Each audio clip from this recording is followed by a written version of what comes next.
இயேசு கிறிஸ்துவில் அன்புக்குரிய சகோதர சகோதரிகளே, வேளாங்கண்ணி புனித ஆரோக்கிய அன்னையின் அன்பு பக்தர்களே, கடவுளின் மாபெரும் பேரன்பு வெளிப்படுத்தப்பட்ட மகிழ்ச்சியான இந்த கிறிஸ்மஸ் காலத்திலே திருக்காட்சி விழாவிற்கு பின்வரும் இந்த நாள் ஜனவரி 6ஆம் தேதி திருவழிபாட்டில் நாம் பங்கேற்று கொண்டிருக்கின்றோம். ஜனவரி மாதம் 6ஆம் தேதி இந்த நாளுக்கென்று இந்த ஆண்டிலே ஒரு தனிச்சிறப்பு உண்டு. 2 காரணங்கள். முதலாவதாக, ஜனவரி மாதம் 6ஆம் தேதி திருச்சபையின் மரபுபடி திருக்காட்சி விழாவாக கொண்டாடப்படுகிறது. இருந்தாலும் பல்வேறு காரணங்களுக்காக ஐரோப்பிய நாடுகளிலே ஜனவரி மாதம் 6ஆம் தேதி திருக்காட்சி விழா என்று கொண்டாடப்படுவதால் இன்றைய தினம் எல்லோருக்கும் பொது விடுமுறை. ஆனால் 2ஆம் வத்திக்கான் சங்கத்திற்கு பிறகு இவ்வாறு பொது விடுமுறை அறிவிக்கப்படாத நாடுகளில் ஜனவரி மாதம் 1 தேதி இறைவனின் அன்னையாகிய புனிதமிக்க கன்னிமரியால் பெருவிழாவிற்கு அடுத்து வரக்கூடிய ஞாயிற்றுக்கிழமை திருக்காட்சி விழாவை கொண்டாடலாம் என்ற அனுமதி அளிக்கப்பட்டது. அதன் அடிப்படையில்தான் நமது இந்திய நாட்டிலும் ஜனவரி மாதம் 1 தேதி இறைவனின் அன்னையாகிய புனிதமிக்க கன்னிமரியாளுடைய பெருவிழாவை அடுத்து வரக்கூடிய ஞாயிற்றுக்கிழமை நாம் திருக்காட்சி பெருவிழாவை நாம் கொண்டாடினோம். இந்த ஆண்டு ஜனவரி 4ஆம் தேதி நேற்று முன்தினம் நாம் திருக்காட்சி விழாவை கொண்டாடினோம். இன்றைய நாளிலே ரோமையிலே திருக்காட்சி விழாவை திருத்தந்தையின் தலைமையிலே கொண்டாட மாபெரும் ஏற்பாடுகள் ஆகி கொண்டிருக்கின்றது.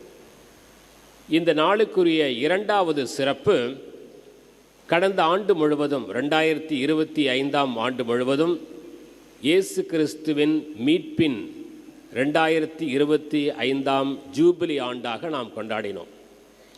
அந்த ஜூபிலி ஆண்டினை மறைமாவட்ட அளவில் உலகெங்கும் உள்ள எல்லா மறைமாவட்டங்களிலும் திருக்குடும்ப பெருவிழாவன்று டிசம்பர் மாதம் 28ஆம் தேதி அதனுடைய நிறைவு விழா. கடந்த ஆண்டு முழுவதும் செய்த செயல்பாடுகள், ஜூபிலிக்காக செய்த செயல்பாடுகளை எல்லாவற்றையும் நிறைவு செய்யக்கூடிய, முழுமை பெறக்கூடிய ஒரு விழாவாக கொண்டாடினோம். இன்றைக்கு அகில உலக திரு அவையிலே திருத்தந்தையின் தலைமையிலே ரோமையில் உள்ள புனித பேதுரு பேராலயத்திலே இந்த ஜூபிலி நிறைவு விழா கொண்டாடப்பட இருக்கின்றது. இன்று காலை 9:30 மணிக்கு கொண்டாடப்பட இருக்கின்றது.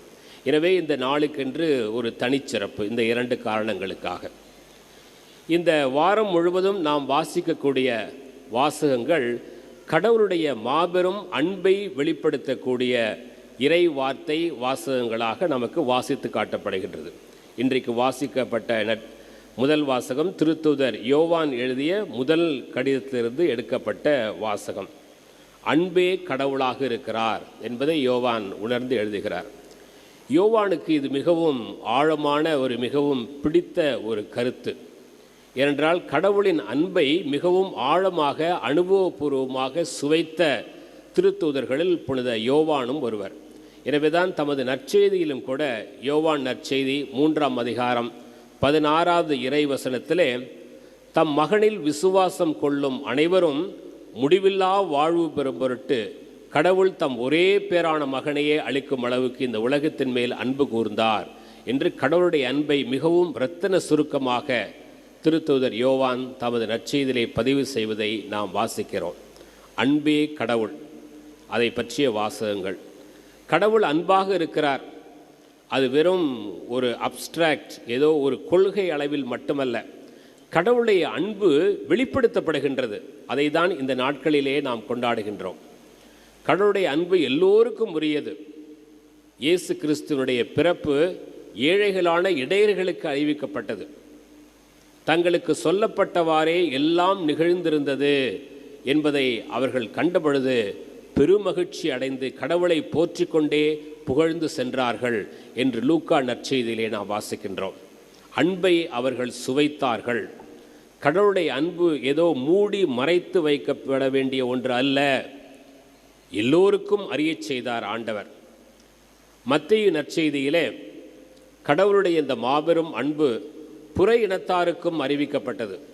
ஞானிகள், கீழ்த்திசையிலிருந்து வந்த ஞானிகள் ஆண்டவரை தேடி வந்தார்கள். வாஞ்சையோடு இறை பிரசன்னத்தை கண்டுகொள்ள வேண்டும் என்று நெடும் பயணம் செய்து வந்தார்கள்.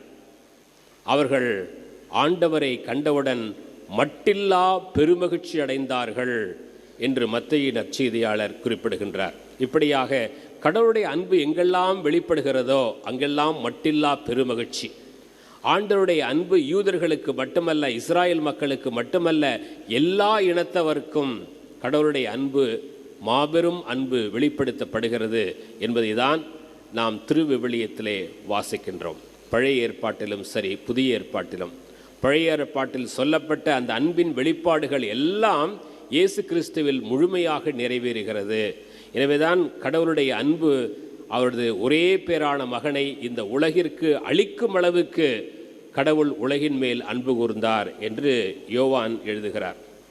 இந்த கடவுளுடைய மாபெரும் அன்பு வெறும் ஒரு கொள்கை அளவில் அல்ல, மாறாக அந்த அன்பு செயலாக்கம் பெறுகிறது. அப்போதுதான் அந்த அன்பு முழுமை அடைகிறது.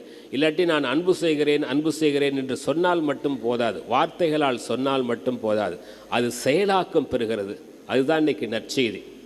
மார்க்கு எழுதிய நற்செய்தியிலே நாம் வாசிக்க கேட்ட அந்த பகுதி, இயேசுனுடைய சீடர்களுக்கு ஆண்டவர் அதிகாரத்தை கொடுத்து அனுப்புகிறார். எல்லா இடங்களுக்கும் போங்க, நற்செய்தியை அறிவியுங்கள், எளியோருக்கு நற்செய்தி, சிறைப்பட்டோருக்கு விடுதலை, நோயாளர்களுக்கு நற்சுகம், ஆண்டவருடைய அருள் தரும் ஆண்டினை அறிவியுங்கள் என்று சொல்லி அவர்களுக்கு அதிகாரத்தை கொடுத்து அனுப்புகிறார். நோய்களை நீக்கவும், பேய்களை ஓட்டவும், நற்செய்தி அறிவிக்கவும் அதிகாரத்தை கொடுத்து அனுப்புகிறார். வல்லமையை கொடுத்து அனுப்புகிறார். அவர்களும் செல்லுகிறார்கள். மார்க்கு நற்செய்தி 6ஆம் அதிகாரத்திலே அந்த சூழலை நாம் பார்த்து படித்து புரிந்து கொள்ள வேண்டும். எல்லா இடத்திற்கும் போகிறாங்க. அவங்களுக்கு ரொம்ப ஆச்சரியம். சாதாரண மக்கள், எளிய மக்கள் ஆகிய திருத்தூதர்கள், அவர்களை ஆண்டவர் தேர்ந்தெடுத்து அவர்களுக்கு தமது வல்லமையை பகிர்ந்து கொடுத்து எல்லா இடங்களுக்கும் அனுப்புகிறார். அவங்க எங்கெங்கெல்லாம் போகிறாங்களோ எல்லா இடத்துலையும் நோயாளர்கள் சுகம் பெறுகிறார்கள். பேய்கள்லாம் ஓடுது. இயேசுவின் பெயரால் பேய்களை ஓட்டுகிறார்கள். ரொம்ப ஆச்சரியம். நானா இது செய்கிறேன்?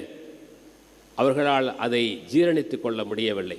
கடவுளுடைய அந்த வல்லமை அவர்கள் வழியாக செயல்பட்டதை, கடவுளுடைய அன்பு அவர்கள் வழியாக செயல்பட்டதை தங்கள் உடலிலும் உள்ளத்திலும் அவர்கள் உணர்ந்தார்கள்.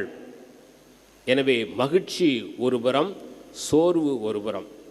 இன்று நாம் வாசிக்க கேட்ட நற்செய்தியின் தொடக்கத்திலே அவர்கள் எல்லா இடங்களுக்கும் சென்று போதித்து வந்து இயேசுவிட்ட ரொம்ப மகிழ்ச்சியாக சொல்கிறாங்க, ஆண்டவரே நீங்கள் சொன்னபடி நாங்கள் போனோம், எல்லா இடத்துலையும் ரொம்ப வல்லமையாக செயல்பட்டோம், பேய்கள்லாம் ஓடிச்சு, நோய்கள்லாம் குணமானுச்சு. அப்போ ஆண்டவர் சற்று இளைப்பாருங்கள், அவருடைய சோர்வை ஆண்டவர் புரிந்து கொள்கிறார். சற்றே இளைப்பாருங்கள் என்று சொல்லுகிறார். உடல் சோர்வு, உள்ள சோர்வு, ஒரு பக்கம் மகிழ்ச்சி இருந்தாலும் உடல் சோர்வு. ஆனால் இந்த நேரத்தில் தான் திரளான மக்கள் கூட்டம் அவர்களை விடுவதாக இல்லை. அந்த வார்த்தையை கேட்பதற்காக வாஞ்சையோடு அந்த மக்கள் காத்து கொண்டிருந்தார்கள் என்று நற்செய்தி தொடங்குகிறது. அவர்கள் சோர்வாக இருக்கிறாங்க, இருந்தாலும் மக்கள் வாஞ்சையோடு காத்து கொண்டிருக்கிறார்கள். எப்படி வேளாங்கண்ணிக்கு திரளான திருப்பயணிகள் ஆரோக்கிய அன்னையின் திருத்தலத்தை நாடி வந்து இந்த ஆலயத்திலே இந்த அதிகாலை திருப்பலிக்காக ஒன்று கூடி இருக்கிறீர்களோ, அதுபோல திரளான மக்கள் வாஞ்சையோடு இயேசுனுடைய வார்த்தையை கேட்பதற்காக, நற்செய்தியை கேட்பதற்காக வாஞ்சையோடு ஆவலோடு ஒன்று கூடி இருக்கிறார்கள். அப்போ இயேசுவோடைய அன்பு, நான் டயர்டாக இருக்கேன்ப்பா, இன்னொரு நாள் பார்த்துக்கலாம் அப்படின்னு இயேசு சொல்ல, ஆயனில்லா ஆடுகளை போல், அருமையான ஒரு வார்த்தை, கடவுளுடைய அன்பை வெளிப்படுத்தக்கூடிய வார்த்தை. ஆயனில்லா ஆடுகளை போல் அவர்கள் இருப்பதை ஆண்டவர் உணர்ந்து நெடுநேரம் போதிக்கலானார் என்று நற்செய்தி சொல்லுகிறது. அந்த நற்செய்தி முழக்கம் முடிந்த பிறகு அவர்கள் பசியாக இருக்கிறார்கள் அந்த மக்கள். அப்பொழுது அவர்களுக்கு உணவு கொடுங்கள் அப்படின்னு ஆண்டவர் சொல்கிறார். அதான் சூழல். அப்போ ஏற்கனவே சீடர்கள் டயர்டாக வந்திருக்கிறாங்க, சோர்வாக வந்திருக்கிறாங்க, உடல் சோர்வு, உள்ள சோர்வு, எல்லா இடத்துலையும் சுற்றி அலைந்து பணியெல்லாம் செய்துவிட்டு வந்திருக்கிறார்கள். ஆண்டவர் மறுபடியும் ஒரு பணியை கொடுக்கிறார். எனவே தான் அவர்கள் மனம் சோர்ந்து போய் இவ்வளவு பேருக்கும் உணவு கொடுப்பதென்றால் எப்படி இயலும் என்று சொல்லுகிறார்கள். ஆண்டவர் அதுக்கு நேரடியாக பதில் சொல்லாமல் எல்லாரையும் பந்தியில் அமர்த்துங்க, இன்னும் என்னுடைய வல்லமையை, என்னுடைய அன்பை நீங்கள் உணர்ந்து கொள்ளவில்லையா? இப்போ தானே சொன்னீங்க, ஆண்டவரே உமது அன்பு எங்கள் உடலில் வெளிப்பட்டதை நாங்கள் கண்டோம், எல்லா இடத்திலும் பேய்கள் ஓடிச்சு, நோய்கள் சுகமானது, இதெல்லாம் ஆண்டவருடைய வல்லமை, அவரது அன்பு வெளிப்பட்டதை நீங்கள் உணர்ந்தீங்க, அதுக்குள்ளே மறந்துட்டீங்களே. எல்லாரையும் புல்வழியில் அமர செய்யுங்கள் என்று சொன்ன அந்த வார்த்தையிலே உள் அர்த்தம் பொதிந்திருக்கின்றது. எல்லாரும் இயேசு சொன்ன அந்த வார்த்தையை கேட்டு எல்லாம் அமர்றாங்க. அங்கே அப்பங்களையும் மீன்களையும் பழுக செய்து எல்லோரையும் வயிறார உணவருந்த செய்தார் ஆண்டவர். அன்பு செயலாக்கம் பெறுகிறது. அதுதான் இன்றைக்கி நற்செய்தியுடைய மையக்கருத்து. இந்த வாரம் முழுவதும் அன்பை பற்றி இறைவார்த்தை வாசகங்கள் வாசிக்கிறோம். அந்த அன்பு இந்த உணவு பரிமாறுதல் வழியாக செயலாக்கம் பெறுகிறது. நாம் ஒரு குடும்பத்தில் ஒரு முக்கியமான நிகழ்வு என்றால் உறவுகள், நண்பர்கள் எல்லாரையும் கூப்பிட்டு அவங்களுக்கு நாம் உணவு கொடுக்குறோம். ஒரு திருமணம், எடுத்துக்காட்டாக திருமணம் என்றால் திருமணத்துக்கு வந்துட்டு மொய் எழுதிட்டு போங்கன்னு யாரும் சொல்கிறதில்லை. எல்லாருக்கும் சாப்பாடு போடுறோம். ஏன்னா அந்த மகிழ்ச்சியை பகிர்ந்து கொள்கிறோம், அன்பை பகிர்ந்து கொள்கிறோம். வேளாங்கண்ணியில் எல்லா திருப்பயணிகளுக்கும் இலவசமாக உணவு கொடுக்கப்படுகின்றது. அன்னை தரும் அன்றாட உணவு, திருப்பயணிகளுக்கான அன்றாட உணவு கொடுக்கப்படுகிறது, எளிய உணவு. இதெல்லாம் அன்பு செயலாக்கம் பெறுவதற்கான அடையாளங்கள். ஏழைகள் மட்டில் அக்கறை, இதைதான் நமது திருத்தந்தை போப் லியோ அவர்கள் எழுதிய முதல் திருத்தூது மடல், அப்பாஸ்டாலிக் எக்ஸார்டேஷன் திலக்ஸி தே என்று சொல்லக்கூடிய அந்த திருமடல், தமிழில் நான் உன்மீது அன்பு செலுத்தி வருகிறேன், திருவழிபாடு நூல் 3ஆம் அதிகாரம் 9வது இறை வார்த்தை மையமாக வைத்து எழுதப்பட்ட ஒரு திருமடல். அந்த திருமடலிலே இந்த அன்பு செயலாக்கம் பெறுவதை பற்றி தான் திருத்தந்தை முழுமையாக எழுதுகிறார். நமது முன்னாள் திருத்தந்தை போப் பிரான்சிஸ் அவர்கள் தொடங்கிய அந்த கருத்தினை இவர் சற்று விளக்கமாக விரிவாக தனது திருமடலிலே எழுதுவதாக அதை பற்றிய குறிப்பு நமக்கு சொல்லுகிறது.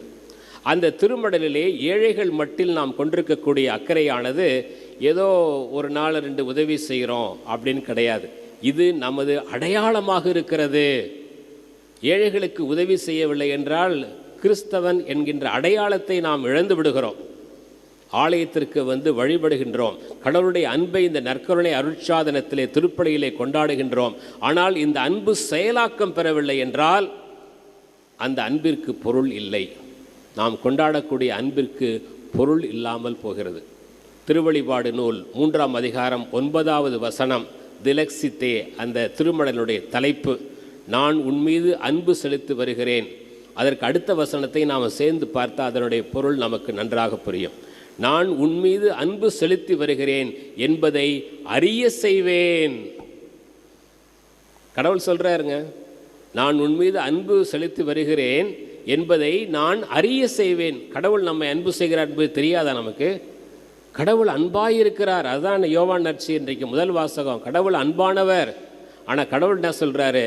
நான் அன்பு செய்கிறேன் என்பதை உங்களுக்கு அறிய செய்வேன். அப்போ கடவுளே அறிய செய்கிறார் அப்படின்னாக்க நாம் மற்றவர்கள் மேல் அன்பு கொண்டிருக்கிறோம் என்றால் நாம் அறிய செய்ய வேண்டாமா? நமது அன்பை அறிய செய்ய வேண்டும், செயலாக்கம் பெற வேண்டும்.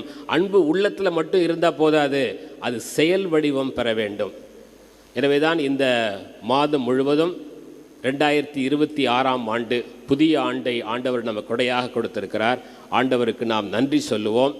இந்த மாதம் முழுவதும் அன்பிய மாதமாக தமிழக ஆயர் பேரவை அறிவித்திருக்கின்றது. ஒவ்வொரு வாரமும் ஒரு தலைப்பு. இந்த முதல் வாரம் அன்பே கடவுள், கடவுளுடைய அன்பை பற்றி சிந்திக்கக்கூடிய ஒரு வாரம். வாசகங்களும் அதே போல கடவுளுடைய அன்பை நமக்கு வெளிப்படுத்துகின்றது. எனவே அன்பை வெளிப்படுத்துகின்ற, அன்பை போற்றுகின்ற இந்த நாட்களிலே அன்புக்கு நாம் செயலாக்கம் கொடுக்க வேண்டும். நமது குடும்பங்களிலே பெற்றோர்கள் பிள்ளைகளை நாங்கள் உன்னை அன்பு செய்கிறோம் என்று சொல்லுங்கள்.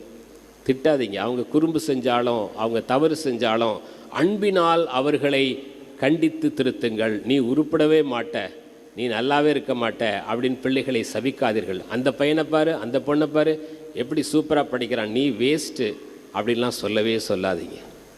அந்த வார்த்தைகள் அவர்களின் உள்ளத்தில் ஆழமாக பதியும்.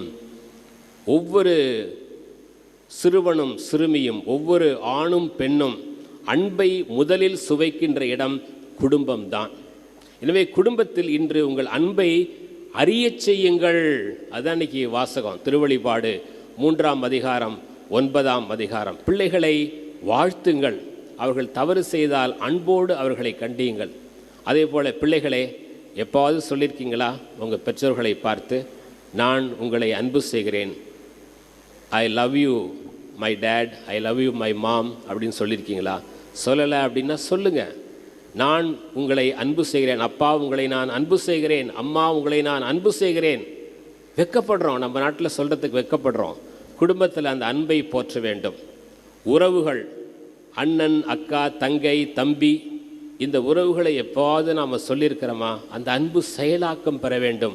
இந்த கிறிஸ்து பிறப்பு விழாவின் மகிழ்வான காலத்தில் நாம் இருக்கின்றோம். கடவுளுடைய அன்பு வெளிப்பட்ட இந்த மகிழ்வான காலம். இந்த நாட்களிலே கிறிஸ்மஸ் வாழ்த்து சொல்லுவதன் அடிப்படையே அதுதான். கடவுளுடைய அன்பை நாம் அனுபவித்தோம் என்றால் நாம் ஒருவருக்கு அன்பை நாம் வெளிப்படுத்த வேண்டும். அன்பு செயலாக்கம் பெற வேண்டும். அந்த அன்பு செயல் வடிவம் பெற வேண்டும். அதுதான் இறைவார்த்தை. இன்றைக்கெல்லாம் க்ரீட்டிங்ஸ் அனுப்புகிற பழக்கமே போயிடுச்சு. ஒரு காலத்தில் க்ரீட்டிங்ஸ் வாங்கி அதை கையாலெலாம் எழுதி சைன் பண்ணி அனுப்பிச்சிட்டு இருந்தாங்க. இப்போ வாட்ஸ்அப்பில் நிறைய ஜிஃப் ஃபைல்ஸ் வருது. அதை அப்படியே ஃபார்வேர்டு, ஒருத்தருக்கு வர ஜிஃபை இன்னொருத்தருக்கு ஃபார்வேர்டு. அதை நிறைய பேர் பார்க்குறதில்ல. ஏன்னா இன்பாக்ஸ் ஃபுல்லாக குவிஞ்சு கிடக்குது. ஏன்னா ஒரு தனிப்பட்ட விதத்தில் அன்பை வெளிப்படுத்தாமல் எங்கேருந்தோ வர்றதை ஒரு ஃபார்வேர்ட், நான் க்ரீட்டிங்ஸ் அனுப்பிச்சிட்டனே, அது ஏதோ ஒரு ஃபார்மாலிட்டி மாதிரி, ஏதோ ஒரு கடமை போல அன்பை வெளிப்படுத்துகின்ற ஒரு சூழலிலே நாம் வாழ்ந்து கொண்டிருக்கின்றோம். உறவுகளோடு பேசுகின்ற பொழுது ஃபோனே நோண்டிகிட்டு இருக்கிறது, இல்லாட்டி டிவியை பார்த்துட்டு சொல்லுங்கள் கேட்குது. இதெல்லாம் அன்பு செயலாக்கம் பெறாத சூழலுக்கு அடையாளங்கள். அதுபோல் நாம் இருக்கக்கூடாது. அதுதான் இன்றைக்கி இறைவார்த்தை மிகவும் ஆழமாக கடவுளே சொல்கிறாருங்க, நான் உன்மீது அன்பு செலுத்தி வருகிறேன் என்பதை அறிய செய்வேன். அப்போ நாம் அறிய செய்ய வேணாமா? அதனால் தயவு செய்து இன்றைக்கு இந்த வாசகம் நமது உள்ளத்தை தொட்டிருக்குமே, ஆனால் தொட வேண்டும். அதனால தான் இங்கே வந்திருக்கிறோம். அந்த வார்த்தை உங்கள் உள்ளத்தை ஊடுருவி பாயும் என்றால் இன்றைக்கு அன்பை வெளிப்படுத்துங்கள். அன்பை வெளிப்படுத்துவதற்கு மன்னிப்பு மிக மிக அவசியம். உங்கள் குடும்ப உறவுகளில் உங்களுக்கு மனத்தாங்கள் இருந்தால் இன்று மன்னியுங்கள். மன்னிக்காமல் அன்பு செய்ய முடியாது. நல்லா இருக்கீங்களா, நல்லா இருங்க அப்படின்னு சும்மா முகத்தில் சிரிச்சிட்டு மனசுக்குள்ளே அந்த கோபத்தையும் வைராக்கியத்தையும் அப்படியே அடக்கி வச்சாக்க அன்பு செயலாக்கம் பெறாது. முதலில் மன்னியுங்கள். என்ன தப்பு இருந்தாலும் மன்னியுங்க. மன்னித்த பிறகுதான் அன்பு செயலாக்கம் பெறும். கடவுள் நமக்கு அன்பை கொடையாக கொடுத்திருக்கிறார். ஒரு முறை ஒரு அரசன் ஒருவன் அரண்மனையிலே ஏழைகளுக்காக விருந்து ஏற்பாடு செய்தான். எல்லாரையும் அழைச்சிட்டு வாங்க அப்படின்னு அவருடைய மகனுக்கு, இளவரசனுக்கு கட்டளை கொடுத்தான். நல்ல அரசன். அந்த இளவரசன் போய் எல்லாரும் வாங்க அப்படின்னு சொல்லி வரவேற்று அழைத்து வந்தான். அப்போ ஒரு ஏழை வரத்துக்கு ரொம்ப தயங்கினார். ராஜா கொடுக்குற விருந்து, நல்ல சாப்பாடு கிடைக்கும், போயிருக்கலாம்ல. இந்த ஏழை தயங்கினான். இந்த இளவரசன் கேட்குறான், ஏன்பா நீ தயக்கம் காட்டுற அப்படின்னு. உடனே அந்த ஏழை சொல்கிறான், எனக்கு ராஜா கொடுக்குற உணவுக்கு வர ஆசை தான், ஆனால் எனக்கு போட்டுக்க நல்ல ட்ரெஸ் இல்லை, கந்தை துணியாக இருக்கிறது, அழுக்கு துணியாக இருக்கிறது. இதை வைத்துக்கிட்டு நான் வந்தாக்க எல்லாரும் என்ன ஒரு மாதிரி பார்ப்பாங்க, நல்ல ட்ரெஸ் இல்லை அப்படின்னு சொன்னான். உடனே இளவரசன் அவனுக்கு இருந்த அந்த ராஜ உடைகளில் ஒன்றை அந்த ஏழைக்கு கொடுக்குறான். இதை நீ போட்டுட்டு வா, போட்டு வந்து நல்லா திருப்தியாக சாப்பிடு அப்படின்னு சொல்கிறான். இந்த ஏழைக்கு ரொம்ப சந்தோஷம். அந்த ட்ரெஸ்ஸை போட்டுக்கிட்டு அரண்மனைக்குள்ளே வர்றான். வரும்போது கையில் ஒரு அழுக்கு மூட்டையை வச்சுருக்கிறான். என்ன அழுக்கு மூட்டை? அவன் ஏற்கனவே கந்த துணி போட்டிருந்தான் பார்த்தீங்களா, அதெல்லாம் சுற்றி ஒரு மூட்டையை கையில் வச்சுருக்கிறான். ஏன் அப்படின்னா அவனுக்கு இந்த உடை அரச உடை கொடுத்துருக்குறாங்க, மறுபடியும் பிடுங்கிக்குவாங்களோ அப்படின்னு அவனுக்கு ஒரு பயம். இதை சாப்பாட்டுக்காக கொடுத்துருக்குறாங்க, சாப்பாடு முடித்த பிறகு இந்த உடையை கழட்டி கொடு அப்படின்னு பிடுங்கிட்டா எனக்கு அடுத்த நாள் போடுறதுக்கு ட்ரெஸ் இருக்காதே அப்படின்னு சொல்லி அந்த கந்தை துணியை கையில் வச்சு அமுக்கிட்டு கொண்டாடுறான். ராஜா எல்லாருக்கும் உணவு பரிமாறுகிறார். அவனால் நிம்மதியாக அந்த உணவை சாப்பிட முடியும். கையில் இருக்கிற அந்த கந்தை துணியை கையில் வச்சுக்கிட்டே இப்படி சாப்பிட்றான். அவனால் நல்லா நிம்மதியாக மகிழ்ச்சியோடு உணவு இருந்தமில்லை. இதுதான் நமது மனித வாழ்க்கை. கடவுள் நமக்கு ராஜ உடை கொடுத்திருக்கிறார், அன்பை நம்மேல் வாரி வழங்கி இருக்கிறார், அன்பை பொழிந்திருக்கிறார். ஆனால் நம்முடைய ப்ரீ ஆக்குபேஷன், நம்முடைய முற்சார்பு சிந்தனைகள், நம்முடைய நினைவுகள் எல்லாம் பழையதே நினச்சிக்கிட்டு அந்த கந்தை துணியை கையில் வச்சுக்கிட்டே அந்த ஏழை ராஜாவுடைய உணவை அனுபவிக்காமல் இருந்தான் பார்த்தீங்களா? அது மாதிரி பழைய நினைவுகள், கோபங்கள், நமக்கு எதிராக பேசுகிறவர்களை பற்றிய நினைவுகள், இதெல்லாம் நம்ம கையில் வச்சு அமுக்கிட்டு கந்தை துணியை அழுக்கு துணியை அமுக்கிட்டு இருக்கும் போது ராஜா கொடுக்குற அந்த அன்பின் விருந்தை சுவைக்க முடியுமா? முடியாது. திருப்பலி அன்பின் விருந்து, நற்கருணை அருட்சாதனம் அன்பின் விருந்து. இந்த அன்பிலே நாம் முழுமையாக மகிழ்வோடு பெருமகிழ்வோடு ஆண்டவரை கண்டுகொண்ட இடையர்கள் பெருமகிழ்ச்சியுற்று கடவுளை புகழ்ந்து கொண்டே சென்றார்கள். 3 ஞானிகள் மட்டில்லா பெருமகிழ்ச்சி அடைந்தார்கள். அந்த மகிழ்ச்சி இன்னைக்கு நமக்கு வேணுங்க. இந்த பூசை முடிஞ்சு திருப்பலி முடிஞ்சு போகின்ற பொழுது, வேளாங்கண்ணிலேருந்து வீட்டுக்கு போகும் பொழுது மட்டில்லா பெருமகிழ்ச்சியோடு போவீங்களா? எத்தனை பேர் மட்டில்லா பெருமகிழ்ச்சியோடு போவீங்க? கை தூக்குங்க. Praise the Lord. அப்போ இதுதான் அந்த வார்த்தை. இந்த அருட்சாதனம் உங்களை மாற்றி இருக்கிறது, உங்களை தொட்டிருக்கிறது என்பதன் அடையாளம். கிறிஸ்துவில் அன்பார்ந்தவர்களே, அன்பை கொண்டாடும் இந்த வாரத்திலே அன்பை சுவைப்போம். அன்புக்கு செயலாக்கம் கொடுத்து நமது குடும்பங்களிலே ஒருவரை மன்னித்து அன்பு செய்வோம். ஏழைகளுக்கு நம்மால் ஆன உதவிகளை செய்வோம் என்ற உறுதியோடு தொடர்ந்து இந்த அன்பின் அருட்சாதனத்திலே பங்கு பெறுவோம்.